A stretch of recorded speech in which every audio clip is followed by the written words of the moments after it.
My properties were all duplexes, triplexes, fourplexes. That was the largest that I had. At the time I had started the business with my brother, and I remember him turning to me saying, well, what are you going to do? We don't know how to do that.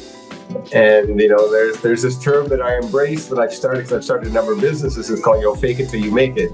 And by saying that, I mean, if you know the true definition of that, it's not to lie about it at all, but it's to go in with the confidence that you can do this.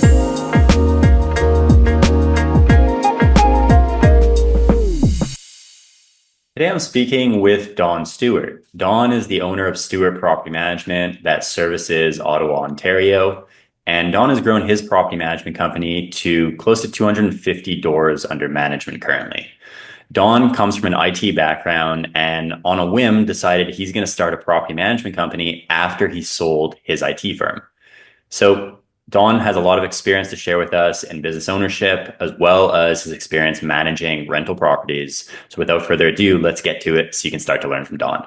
To give you a bit of a background on myself, I'm a former kind of high-tech guy. So I used to have a small boutique IT service management consulting firm here in Ottawa.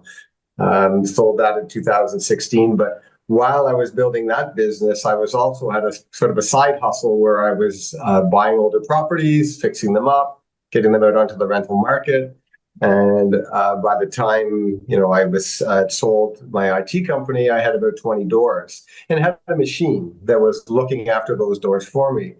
When I was talking to my partner at that time, it was like, well, I can't really stay home and retire. I'm a little young for that, and wasn't financially set up for life. So I had to decide what we're going to do next. And she constantly loves telling this story where I just walked out of my office one day and said, "I'm going to start a property management company." And next thing you know, put the word out. I started getting referrals, and then I became a real company from there. I incorporated. And again, with the intent then, it was more going to be kind of a hobby slash business. I wasn't looking to build, a large company. I was looking to engage in something that I very much enjoyed doing. Like a lot of things in life, best laid plans. And I really started to enjoy the business. I started to, my first hire, which was Adriana. She was such a pleasure to work with, and really knew and understood how to work with me to grow a business. And so therefore, as a result of that, all of a sudden we went from being, kind of a small boutique shop, which we still are, but, from managing 40 to 50 doors, next thing I knew, we were managing 100 doors, and then it was 120 doors. So that's sort of my background and how I got into the business. Yeah. Got it. So let's take a step back to, at this point, you have about 20 properties of your own, from what I understand. You retire from your IT firm, or you sell your IT firm, and you're like, you know what, I'm going to start a property management company. So you mentioned that you put out the word. What did Yeah. you do to put out the word? Like, was it just going on your social media channels and letting all friends and family know about it? Like, because how did you get to that next 20 properties under management? One of my best friends is a real estate agent, and the first referral I got was a 10plex. I got, he goes, "Hey, Don, I got somebody who's interested in speaking with you about managing your property." And I'm going, my properties were all duplexes, triplexes, fourplexes. That was the largest that I had. At the time I had started the business with my brother, and, I remember him turning to me saying, well, what are you going to do? We don't know how to do that. And there's this term that I embraced when because I've started a number of businesses. It's called fake it till you make it. And by saying that, I mean, if you know the true definition of that, it's not to lie about it at all, but it's to go in with the confidence that you can do this. And I remember we did the walkthrough of this building with this owner. She's a very wise, and now a good friend of mine, very wise, very knowledgeable lady. She was a doctor. Knew how to ask all the right questions. And I'm sure she saw through the fact that I wasn't that experienced in it, but also saw the confidence and the personal experience that I had in it, but not only that, the understanding of the level of service required to balance that, the needs of the tenant and the needs of the owners to ensure that harmony exists there, right? So basically, that's kind of how I got started in with her. She was an amazing lady, is an amazing lady to work with because I still do. And she's expanded her portfolio since I've engaged with her considerably. She has certainly been a big advocate for spreading the word about us. But, a lot of it is when I got into the business, real estate agents weren't really playing much in the field of property management and tenant sourcing.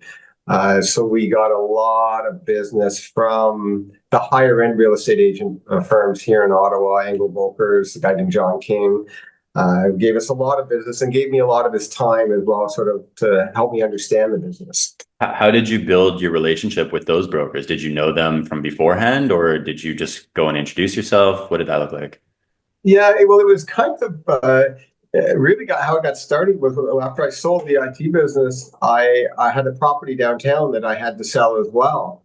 And it was a beautiful brownstone building downtown Ottawa that I had a number of real estate firms come to look at to purchase that they were going to buy to move in. So I started engaging with the real estate agents that way. And as a result of that, I remember kind of bouncing these ideas off and going, hey, I'm thinking about getting into that business. What are your thoughts? And again, I mentioned John King earlier on. It was awesome. I met him for a coffee and he said, listen, Don, I love your approach and I love your enthusiasm for this business. And I would like to support you. And he certainly drove a lot of business our way initially. And thankfully, the feedback he was getting was great, and that just kind of led to more business. But one thing leads to another, especially in the real estate business, because it is very much a networking driven business, and it's something that I've not always been the best at, but you need to embrace that when you're growing a business. So that's kind of how we initially got the word out when we first started getting it. And I did kind of. I'm not big into like print advertising or online advertising, those types of things, but I did, venture out into the Google Ads for a while. I had some good success with that too, but then, COVID hit and that had a real positive, I hate to say that as because COVID itself was a negative experience for so many, but it really grew our business because a lot of landlords at that point in time just wanted to be hands off. Didn't want to deal with the complexities of managing a property during those times. So we ended up stopping our advertising during that period. And we're taking on it was all just through client referrals. Okay. Got it. So once you hit 100 doors, you mentioned it kind of just grew from there. Once you hit 100 doors, how did your problems change? Like, was it more difficult from an operational standpoint? Because that's usually around the mark that most property management companies go, whoa, I need to change things up to make this work properly. Yes. I mean, there was a couple of steps, maybe even a little bit before that, that I was operating it on my own for most of the time. I think up to about 50 doors, I was doing it on my own. And then, I decided I'm going to bring on a student who I advertised that I was on from college. This is how I met Adriana, who was there studying business. She came on board part-time. And so probably like the biggest challenge that I had as a business owner was letting go of dealing with so many of those things that I didn't feel comfortable handing over to somebody else to look after, because my clients at that time were just so used to dealing with me, so happy to deal with me, that you can't grow it, and then you hit a ceiling, right, if you're trying to do that yourself, right? So thankfully I learned a very important lesson in business. Many years ago, I was at a business lunch, and it was an HR business lunch, and one of the business owners got up and said, well, listen, I really want to get my employees to do more, but none of them can do it as well as I can. And this speaker's response to that was, well, did you hire idiots or did you turn them into idiots? And that kind of resonated with me, right? That you have to work with your team and ensure your team has the tools and has the training and all these things to be successful, right? And, now we're at a point in the business where I am not allowed to touch certain aspects of the business because my staff will not be, because I can't do it as well as them. I don't even have access to my own bank account because I have caused so much trouble in the business to Vivian, my business manager, that she is like I don't think she's canceled my password yet, but she's probably come close a couple of times, right? Got it. I'm not allowed to deal with tenant issues anymore because Adriana manages all that, and she's so good at it that. But anyway, so that was one of the challenges, and then the other challenge, obviously, too, was getting the right tools in place. I come from that IT background. I've always believed, in any project that I look at, it's 50% people, 30% process, 20% tools. Don't go get your tools until you have the right people in place and you have the right processes in place. Right. Again, thankfully, Adriana's background was very much in designing and workflows and processes. So she did an amazing job of creating that for the business before we would grow. So we had all of our workflows, we had all of our requirements, documents designed for the tools that we were going to need.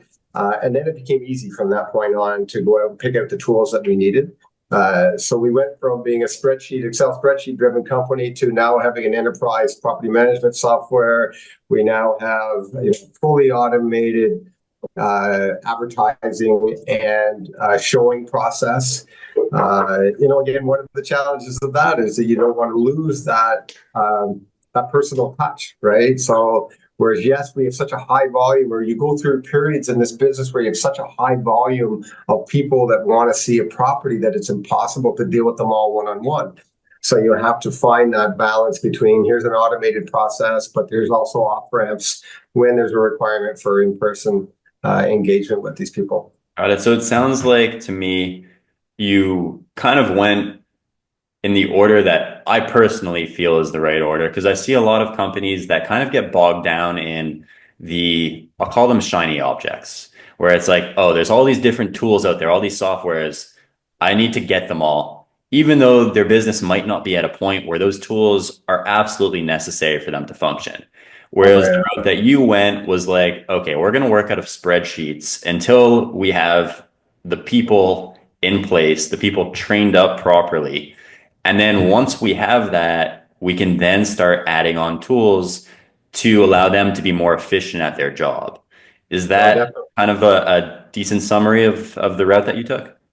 I have experience, I mentioned earlier, working with the government, right? And the Canadian government doesn't necessarily follow that philosophy. It's the managers in place go, I really want that shiny PeopleSoft tool or this, right? And we would go in and engage with them, and we would do that upfront engagement of, no, we need to ensure that you have the right people, the right processes, and then you pick the tool last, as opposed to picking the tool and then trying to find the people to manage it and the processes to manage it. So again, definitely, I agree with you 100%. That has been our approach.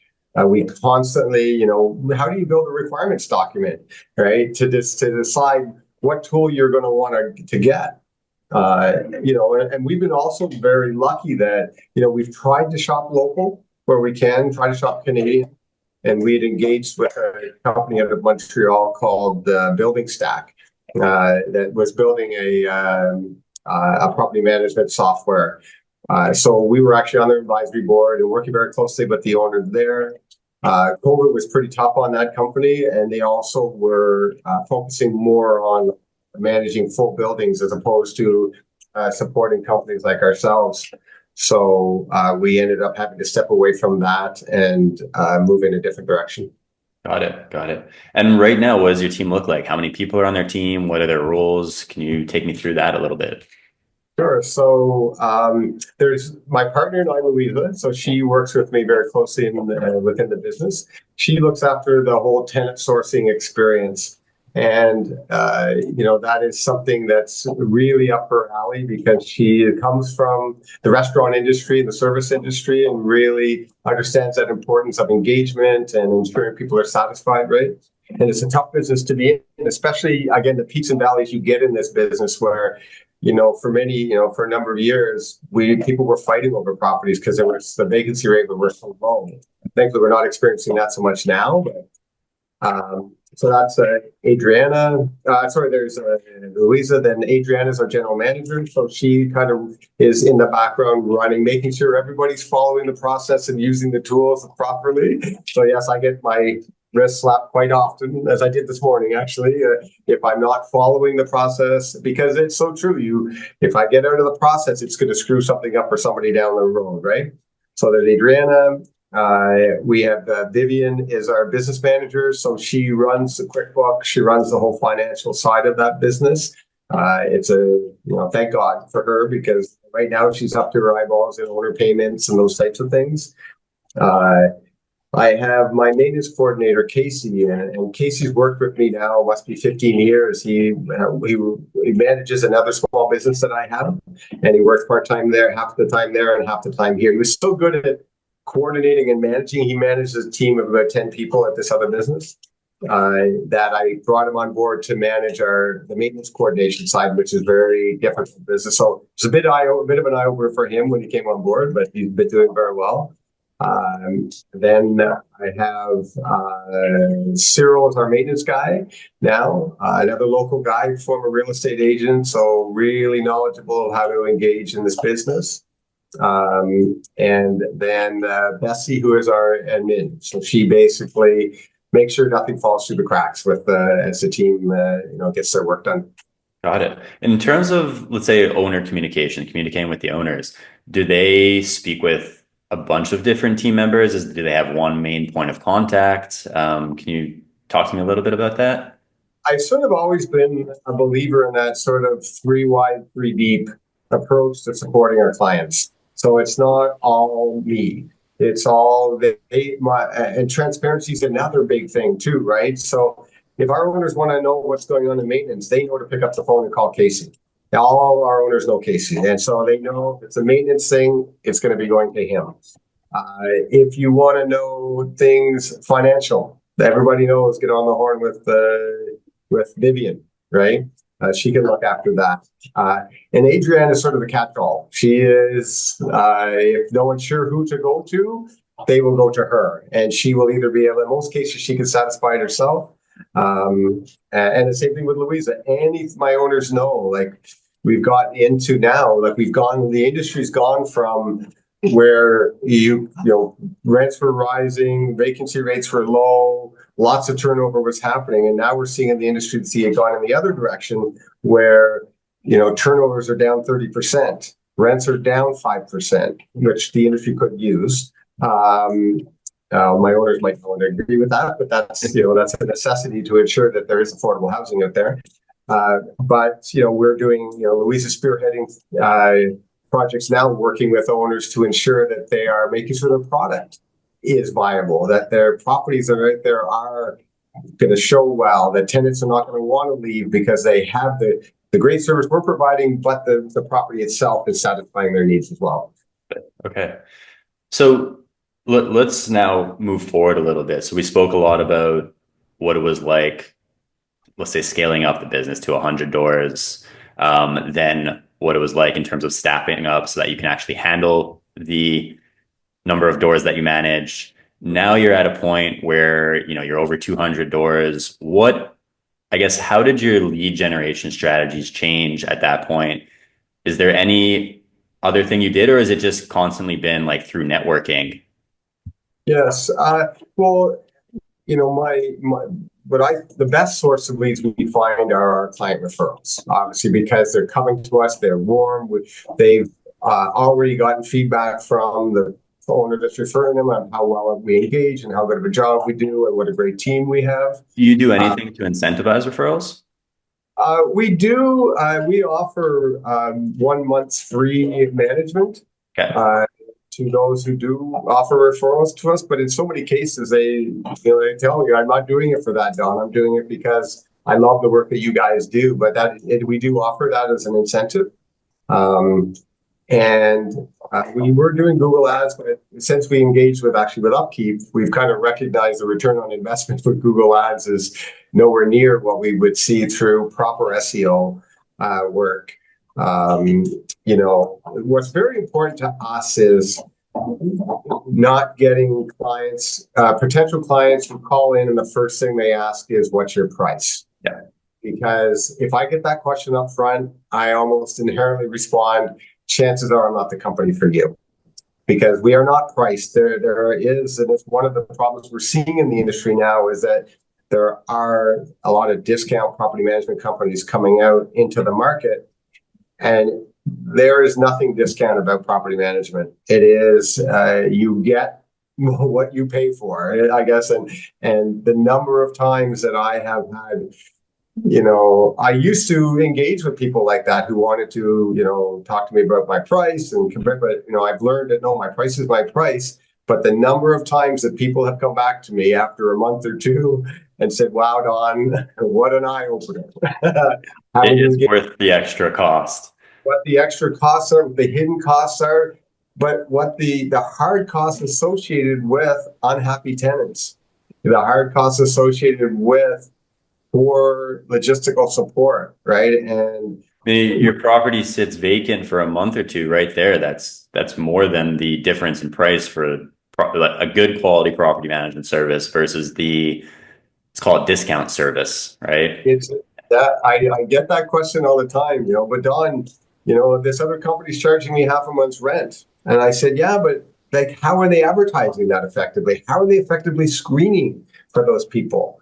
And that there's some definite costs to doing that, and we've recognized that. And it's no secret that happy tenant, happy life, right? So, or profitable life, right? So we put a lot of investment in making sure that we get the right tenant, but we also, really, when we're working with our owners, we're saying to them, you don't want to go to the top of that rent range, because you're not going to get the person that's going to come into this home and go, wow, I got lucky. I'm so appreciative that I got this property, right? You're going to get the person that's going to go, well, I'm paying top of the range, so I want top maintenance service. I want all that. And there's nothing wrong with us providing that, but it comes at a cost. And so, I say to the owner, you want to balance that. You're going to get this much a month in rent, but you're also going to have a maintenance or a service bill that's going to be higher, because the expectations are that much higher at that range. Yeah, no, definitely. And just to touch briefly on what you're talking about before, we see that a lot with Google ads. You get a lot more of the price shopper type of person versus someone that finds you online through educational style content, or they get to your website because they were looking for a property management company and they are educated once they're on your website. You get more of that client who's just looking for a good quality service. And by the time they reach out to you, they have an idea of who your business is, versus an ad. They click on the ad and it's just like, let me call them and see what their cost is. So, yeah, it was very frustrating. Those price shoppers, you knew right away when you got on the phone, and that's the first question or you get the web engagement form, and it was, please provide me the price for your services, as opposed to, what is your services? Like, describe your services to me.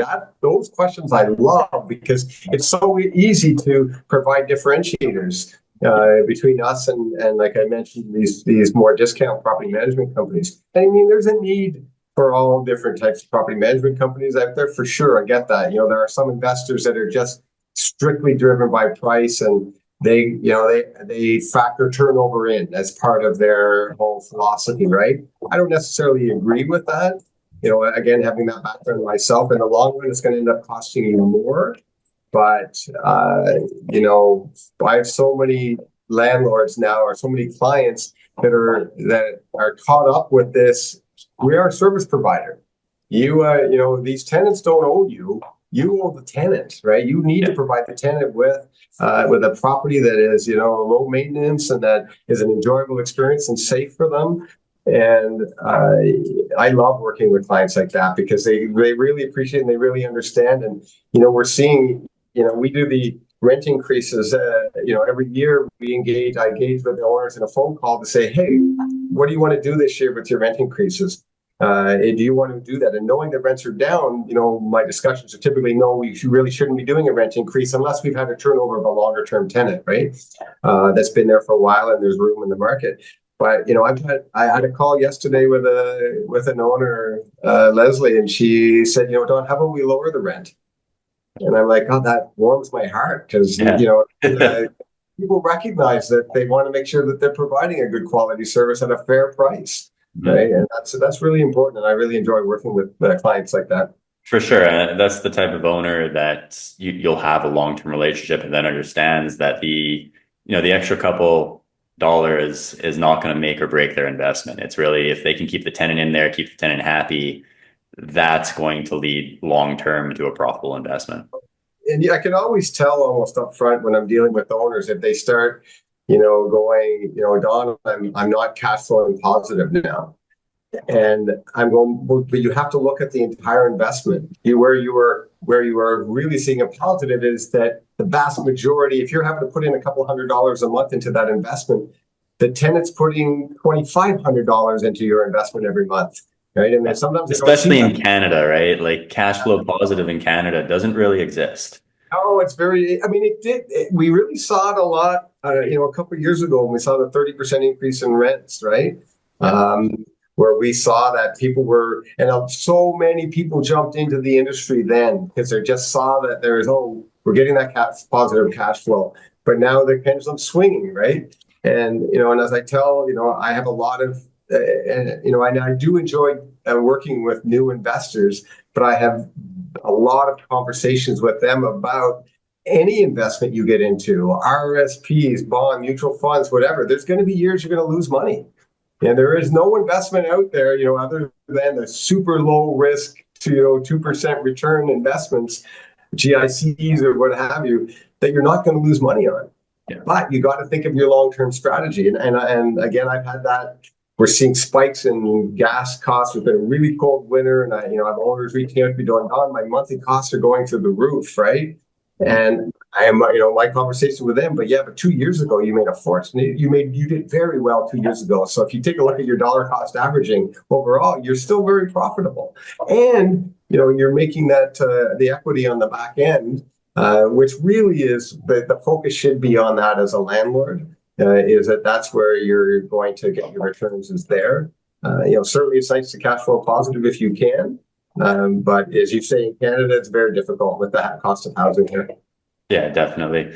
So I guess right now, what does a typical day look like for you? It sounds like you've got your team set up. Oh, yeah. When leads come in, are you the one that's handling those calls? Do you Yes, have a yes. team member doing that?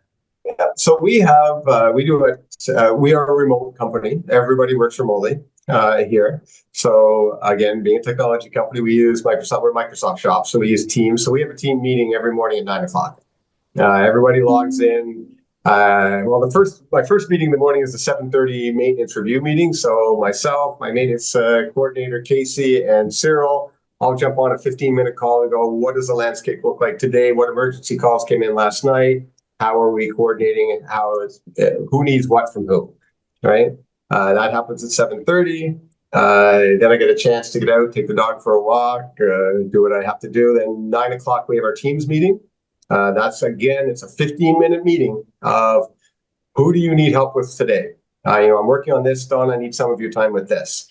And invariably every day it comes up, okay, so what sales activity did we see yesterday? What's come in, right? And everybody likes to be enthused about hearing about what a new client coming on board and how it's going to be like engaging with them. Then from there, there's typically owner follow-ups that I need to do. We're into tax season now, so lots of owners have lots of questions about getting into how to filing their taxes and write-offs and what have you. Thankfully, Vivian looks after most of that. And then there is some. We don't do a ton of business development activity outside of our SEO type thing, which again is working great for us. But then the afternoons are typically spent working on projects that we're going to have to help us build the company further. Got it. What about your sales process? So you get a lead that calls in. Yes. Are you usually trying to have them sign up on that first call? Do you do it in multi-steps? Can you walk me a little bit through what that looks like? Yeah, we do have a process. So we typically, we'll get either a phone call or a web engagement form. I'm I am not a pressure sales guy at all. With every job I've ever had, when I was working for other companies, they're all like, Don, you're a great salesman, and I like, no, I hate being that cheesy sales guy asking to close the deal, right? So my process is very much educating the owners. Here is our process. Here's our beliefs. This is our approach and methodology. Here's my contract. I give them a draft copy of the contract. I give them, sort of our engagement model. This is what they can expect when they engage with us. And then I ask them to go and spend some time reviewing that. And let's book a follow-up call. And then we book that follow-up call to review that together. And then typically at that stage, the intent will be, yes, I will sign off, or no. Again, because we're seeing a lot more property management companies come into the market now, specifically those discount ones. They're typically engaging with 3 or 4 companies to do an evaluation of, and I love that environment because that, again, I identify up front, if it's driven on price, I rule myself out. We just had a couple from the UK contact us. It was a couple of weeks ago, and it was quite a long process. It took about 2 weeks. He engaged with us, said, Don, show me this, show me your report. He's like, show me like this is like. And then, after 2 weeks, I reached out to him. I said, so where are things at? And he came back, sorry, Don, one of the other companies was late with their stuff. But I'm happy to tell you that you are getting awarded this. And she goes, but he also said, you were also the most expensive company by far that we talked to. But really? He said, I saw the value. I saw what, he goes, the reason why I've gone out to market again is because I did engage with a discount company and I got into trouble. I've got shoddy workmanship done. I've got tenants who are in fear of injury because they can't leave their place because a step isn't in place or something like that. So I that was a great win for us because he didn't ask me to lower my price, and I was prepared. It's funny because I even talked to my staff. Should I go back? I said I haven't heard from this guy, and should we go back and maybe incentivize him? And my staff is awesome. They're saying, Don, no. Your price, we're priced well. So don't give up, don't devalue your service. There's a reason you're priced at that. It's so that you can provide that quality service that. Yeah. Anybody who says that they can at those lower percentage management fees, you just know that they can't. Because how do you hire the good people? How do you bring on the proper tools, right? Yeah. And you can't. They end up understaffed, and because they're understaffed, they can't properly take care of the property. Yeah. Oh, exactly. Yeah. I mean, I think we run lean as a company, but because everybody is clearly defined, we run very efficient. Everybody has very clearly defined goals. We have great, we use Monday as our project management tool, and it runs our business. Everything. And Casey, who is my maintenance coordinator, is also an IT guy as well too, and he's written so many scripts to automate certain things. So it's just like clockwork. It's amazing. Awesome. So, as a property management company owner, obviously, property management is a cash flow business. How do you invest your money outside of the company? Is it all going back into the company? Are you buying up more real estate? Can you tell me a little bit about what that looks like? I'm actually not investing so much in real estate anymore. I'm kind of looking, as part of me, I actually have some properties for sale right now. I'm seeing an opportunity in the market. I've got some interesting properties that I own out in the country that like sort of land assembly for someone who wants to own a corner of a small town, right? That I have a few of those properties up for sale now. And so I'm looking for different avenues to invest that money in. I was in the Airbnb space there for a while. I had an Airbnb, a property I lived in for 20 years, just outside of Ottawa here on the Rideau River. Again, working with my partner Louise on that. It was an amazing host, and that was such a rewarding experience doing that because people will come and spend the weekend there, and the praise we would get on what a wonderful property was, what great service we provided, constantly 5-star reviews. But like I'm looking at other businesses. I think I mentioned earlier on to you prior to starting this that I've got into the cannabis business now. That I've invested in local micro cultivation shops, so I'm working with them as well to ensure that they meet the regulatory requirements. I enjoy the business aspect of that. But primarily, most of my time, effort, my business is, we did bootstrap it, so I self-financed. I also take another approach that most property management companies don't do is that I don't hold back a month of my clients' money. I rent. We get paid rents. We give it right to the owners. Most property management companies hold on to a month's rent to help cover those costs. So we don't do that. But yeah, I'm actually in the process now of looking for another sort of investment vehicle, and probably going to be land. I just haven't decided what, because as we see what's happening with the real estate industry right now, things are kind of in a state of flux right now. So it's interesting to try to figure out where that next opportunity will be, and I'm looking at that. Where do you see the real estate industry going in Canada? Um, well, it's Obviously, no one has a crystal ball, but just no, exactly, and I do get asked that question a lot, right? And it's with mixed emotions, like I said, this weekend we're going to do some work. There's an event called the coldest night of the year here in Ottawa, so it's for the homeless, right? So there is, as the more I see that side of our community, and the more I really would like to see more affordable housing, and see more opportunity for young families to be able to afford to buy a home. So, but that contradicts as a real estate investor, right? Because you want to know you're going to be making money that way. So I've kind of moved myself away from that side of the business, and my hope is that things become more affordable out there for the masses. And we are seeing it too. And I guess it's purely from a business perspective, we're seeing a lot of builders getting into the rental space. Which is great, so that they are just providing more rental properties on the market. And with the new rules and regulations around Airbnb now, where it has to be your primary residence. That a lot of people were upset about that, but that was one of the reasons why we saw such a spike in rents, was because so many units were being pulled off the long-term rental market, right? that's for all of Ontario or for just Ottawa that they're doing that? It's usually the municipality that's driving that. So this one here was Ottawa. Ottawa stated that, but I mean, Toronto, I think, had the same thing. And a lot of the smaller communities are going that way, where if and there are exemptions. Like my property, I have an exemption because it's on the water. So it's it's not a residential property, it's a recreational property. So they'll allow recreational properties to become Airbnb, right? Yeah, that's, like I said, I'm just hoping for a more balanced market out there, balanced real estate market out there, so that things can become more affordable. Yeah, Canada's I'll call it a housing crisis right now. So definitely, We've had it for years, and people finger pointing and what have you, but it's yeah. We don't have to get into that. It's just that's right. Get into the government discussions, and yeah, you go at it all day, right? So yeah. I guess if you could go back in time to when you started this journey, what's the one thing you would have done to help yourself succeed at a faster pace? I learned some tough lessons along the way. One of them was the value of my own time.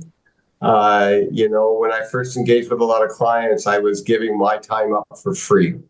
And that became an expectation, right? That I've realized as we grow, and the cost of giving up your time for free, it's not a feasible thing. So it's been very, very tough for me to have to go back to my clients and say, I can't do that for free anymore, right? That was something that worked well when I was up to 40 to 50 units, right? And even then I was scrambling, but you get caught up with building your business, and you're working nights and weekends because it's your sweat equity. But then when you're backfill and you're bringing on staff, and all of a sudden they're expected to follow that same mentality and philosophy, it becomes very difficult, because you're just seeing the costs on the bottom line. You're seeing that hard cost of, wow, my labor costs are way up because I'm providing all of this stuff for free. Yeah. So it really was, and I was so afraid of going back to my clients to tell them that I can't do these free things for you anymore. They all came back and just said, Don, I'm surprised you were able to do that for as long as you did. Yeah. No problem. It is a delicate balance, because especially when you're first starting out, those are the things that are going to allow you to differentiate yourself versus, that large property management company down the street that won't do those extra add-on services for them. But there Yeah. does come a point where you have to kind of draw a line in the sand and be like, okay, this is not scalable. I No, can't exactly. manage hundreds of doors if I'm the one that's expected to be speaking with every single client, that's Yeah. expected to be giving them all these add-on services. So yeah, you do have that uncomfortable conversation for the people that have been with you for a long time. But as you Yeah. said, most of them are aware of it and they're like, wow, I can't believe this guy's been doing this for free for me for so long. And if you know what, if you go to them and you tell them that and they make a big fuss, maybe for where you're at in your business at that point in time, Yeah. you guys are no longer a good fit together. And that's okay too. No, it Um, is. It's funny because we have not lost a client because of they've been unhappy with our service, which is a bad thing. Because you really should lose a couple of clients here and there. But recently we've tried to fire a couple of clients. They will not let go. I'll tell them I'm not the company for you. You really should be dealing with the other company. They're like, no, no, Don, we'll change our ways. Well, no, we'll engage with you at that level that you want. yeah. So, flattering, right? But at the same time, it means I'm stuck still with that client that really doesn't fit with it. Because I have a hard time letting go of those types of things, but and with my staff, like just recently, it happened where Louisa, my partner, she's far more knowledgeable in tenant sourcing and understand than I am. But we still have some clients that go, well, Louise, we really like what you just said, but we really want to talk to Don. Yeah. And I have to get on the phone and say, listen, she knows far more about this than me, and her advice is far better than mine is. So you really should be listening to her. But it's that comfort feeling, and you know what? We always try to make sure that if sometimes they just want to hear the sound of my voice, the sound of, or, as funny as that may sound, that they just want the comfort feeling knowing that Don's looked at it and Yeah. Don's given it his blessing, right? And it's flattering that I see that. But at the same time, it's important that I ensure my clients and my staff are know that I'm supporting them in building up their credibility with the clients as well too. 100%. And that's why, we're talking about it before, but your team is so important. You need their representation of you at the end of the day. So if these people are used to dealing with Dawn and now they're dealing with Louisa or whoever it might be on your team, you need to make sure that they're going to be just as good, if not better, than you will be Oh, at dealing with clients. So almost to the function. They're all better at their function than I was at them. I may be, I'm kind of like that jack of all trades, master of none. Right? I have masters in the slots now, yeah, and exactly. typically, my day is just sitting back, going, "Where? How can I support the functions that they're doing?" And there's a lot of pride in the fact that we have built up a team like this. And like I said, it's my clients recognize it. We get it a lot from our clients that Don, wow, what an amazing job. I've never worked with just the logistics. I mean, we have an investor in Toronto who's worked with many different property management companies. And he sent me an email one day, Don, saying, Don, I'm amazed at the consistency of the quality that your team puts out. And that was, again, that just makes it all worthwhile. Makes me want to increase my prices, but that's it. Yeah, that's awesome. So for anyone that wants to connect with you, where would be the best place for them to find you? Well, we have our web contact form, and my personal phone number is up on the website still. My cell number is up there. Anybody, because I'll never want to stop engaging with potential clients because I have the best discussions with these people who I love working with somebody who is unsure. I'm thinking about getting into this, and they're unsure. They don't want to, waste my time, and I just say to them, listen.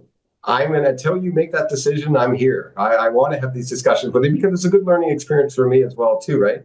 But Definitely. yeah, definitely we have a web contact form, but again, we're not at that size where my personal phone number, my cell number isn't on the website. It's there. Someone wants to contact me directly, pick up the phone and give me a shout. I'd be more than happy to have that call. Awesome. Thank you so much for your time. This was a fun experience, and we'll speak soon. Awesome. I appreciate it.